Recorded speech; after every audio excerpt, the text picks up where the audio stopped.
Being black in America is complicated. On the one hand, we're beloved for our achievements, but on the other, America was built on systematic oppression and racism. we want answers. Why are we paid less? Our children's schools are underfunded. Our neighborhoods are considered less valuable just because we live there. Our health is overlooked and our lives are valued less. Why? No matter where we come from or what we do for a living, our lives matter. This October, ABC-owned television stations go beyond the stats to tell the stories of black families in a week-long special event, Living While Black. This is Our America. This is Our America. Our America. Our America. Our America. This is Our America.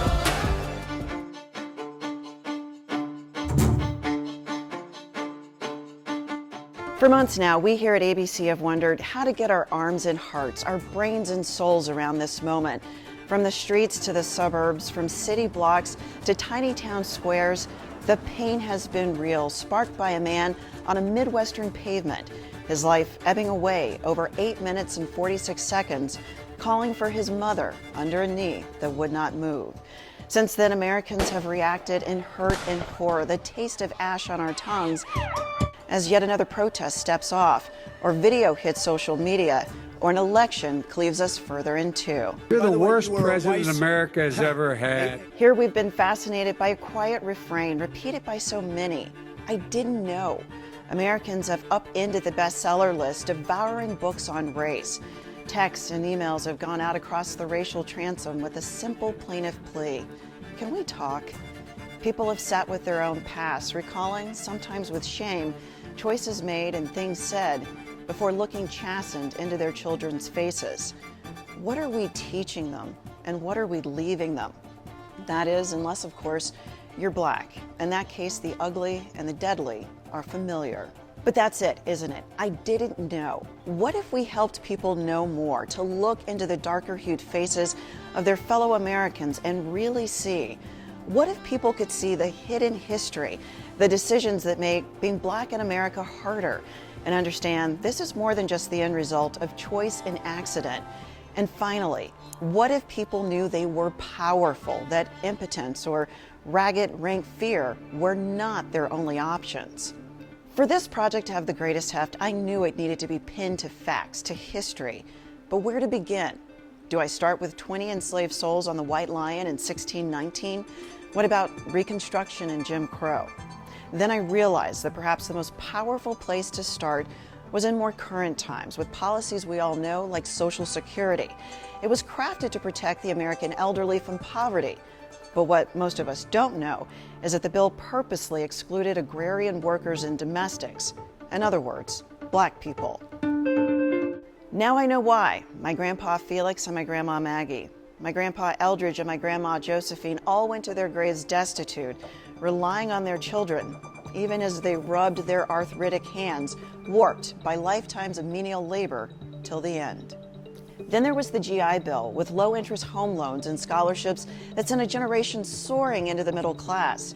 Those degrees meant better jobs. The homes were collateral, an inheritance to pass down. But banks refused to loan to black GIs, and white colleges barred the door. In fact, housing in particular was a hellish crucible for blacks.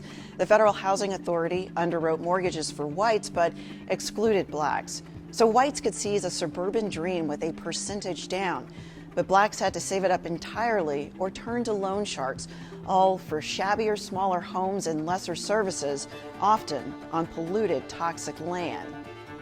Freeways and bridges were designed to wall them in. Even once blacks began to get around the redlining and racial covenants, it was often a bitter homecoming.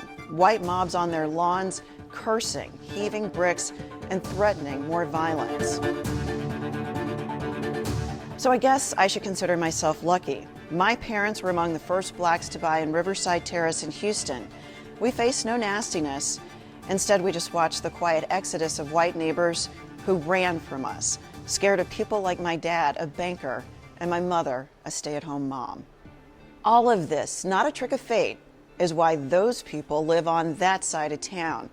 The average black family has only 5% of the wealth of white America. 5%. That is life on the margin, no cushion, little inheritance. We may live next to you sometimes now, but it's so much harder for us to live like you. Have some made it out, even thrived? Yes, but please understand, a rose can grow in concrete, but don't confuse it for a garden. And so we all exist with this, limping along with that perverse legacy.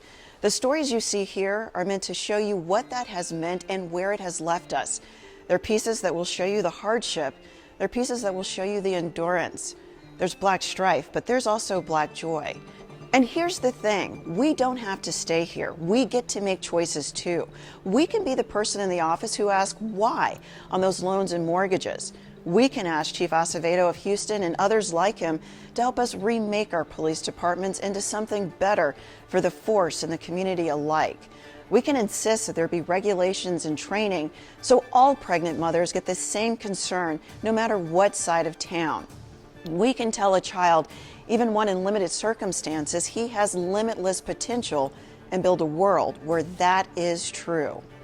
Here's to the possibilities of a new world for my children, your children, all of whom are our children. Here's to that new America Langston Hughes wrote about. We hope you use these pieces to reimagine the map and make a compass. It's a journey long overdue. Let's go together.